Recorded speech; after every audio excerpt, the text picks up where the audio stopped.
Salut les filles, c'est Laura. Bienvenue sur enformepourelle.com. Je vous donne des conseils pratiques sur l'entraînement pour avoir un poids santé et bien dans votre peau. Donc, c'est super important pour moi que vous compreniez que je suis ici pour vous. Ça fait beaucoup de mois que je suis ici. J'adore ça toujours. J'ai reçu des bonnes questions via courriel, puis j'ai un bon feedback. C'est sûr qu'on ne peut pas plaire à tout le monde, mais à date, ça va très bien. Donc, aujourd'hui, je vais vous parler d'un petit concept complètement différent de ce que je vous dis normalement.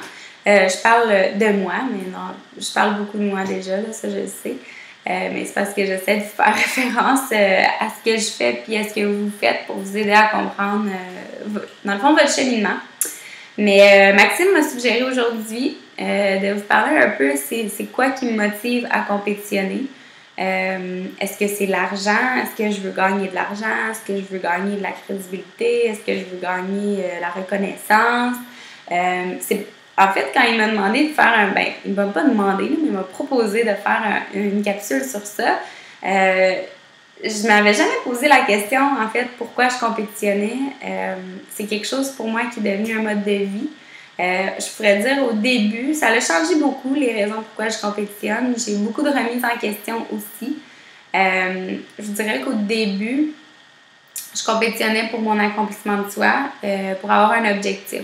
C'est vraiment juste ça, là. J'ai contacté Maxime parce que je suis quelqu'un, je faisais de la gymnastique compétitive, j'ai fait les championnats québécois, puis après ça, je suis tombée dans le soccer, où est-ce que j'étais allée au championnat nord-américain avec la Furie d'Ottawa.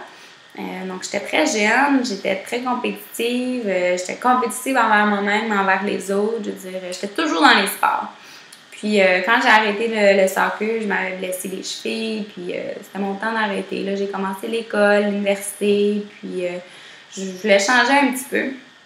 Donc, ce qui est arrivé, en fait, je commençais à m'entraîner, puis je m'entraînais en salle de musculation, puis j'avais pas vraiment d'objectif. C'était juste pour m'entraîner parce que j'avais un plaisir à le faire. Mais il me manquait là, l'esprit de compétition, donc l'esprit là, de compétition. En fait, ce qui est arrivé, c'est que je me suis fait approcher par une femme que je côtoie encore aujourd'hui. Puis en fait, c'est une femme, elle me dit t'as vraiment là, des belles épaules.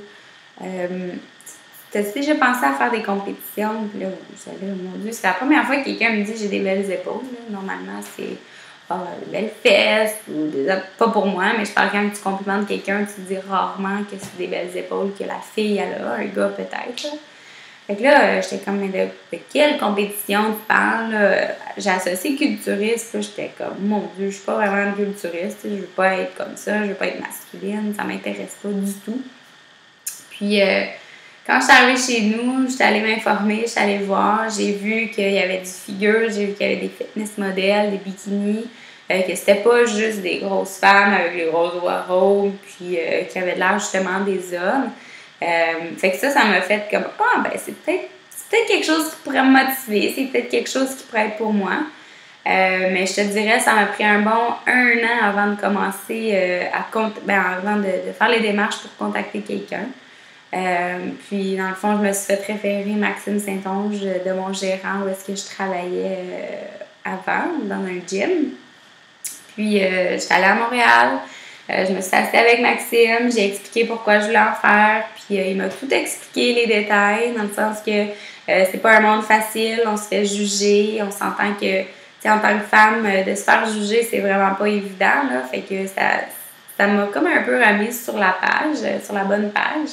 Puis, en fait, il m'a tout dit au clair, il était pas là pour me vendre ses services, il était vraiment là pour me dire la vérité. Puis lui, il n'aimait pas ça, être dans ce domaine-là, parce que c'est beaucoup de jugement, beaucoup de politique. Qui connaît qui? Elle va arriver première parce qu'elle connaît ici. Fait que c'était vraiment difficile là, que Maxime se rembarque là-dedans. Puis en fait, il avait arrêté d'entraîner des athlètes justement avant moi. Parce que justement, sa femme en faisait, puis elle avait vécu beaucoup de politique, tout ça. Puis il était tanné d'être dans ce monde-là. Mais avec moi, il a décidé de prendre charge, puis je ne me demande pas pourquoi. Puis je suis contente qu'il ait dit oui.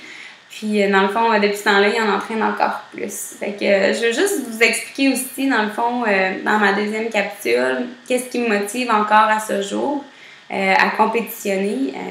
Ça peut peut-être vous faire référence là-dedans aussi par rapport à vos objectifs personnels. Donc, je vous reviens dans 2 petites secondes. Deuxième capsule, réserve vos membres. Pour devenir membre, www.enformepourelle.com/abonnement. Donc, je vous vois dans 2 petites secondes. À tout de suite.